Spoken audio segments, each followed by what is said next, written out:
Day 51. Yesterday you finished the indicators and data shaping block. Today you're going to start something new.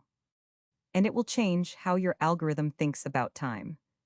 So far, your algorithm has reacted to data as it arrives. Every new bar triggers your logic. But what if you don't want to act on every bar? What if you want your algorithm to run a specific piece of logic once a day, or once a week at a specific moment? That's what scheduling is for, and it starts here. So, what is Schedule.Add? Schedule.Add is a method in QuantConnect that registers a scheduled event. It tells your algorithm to run a specific function at a specific time, instead of on every data bar. Here's a simple analogy to explain it better. On the left we have the alarm, on the right Schedule.Add.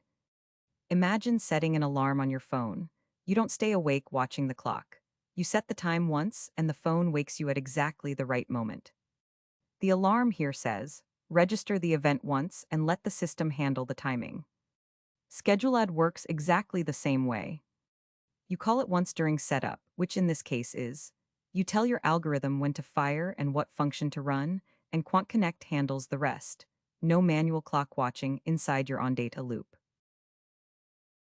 With that, we wrap up the simple introduction of the concept of Schedule.Add in QuantConnect. Here's a quick knowledge check. Schedule.Add causes a function to run on every single price bar that arrives, true or false. And the correct answer is false. Schedule.Add fires at a specific time you define, not on every bar. That's exactly the point. It gives your algorithm time-based control, separate from the data feed.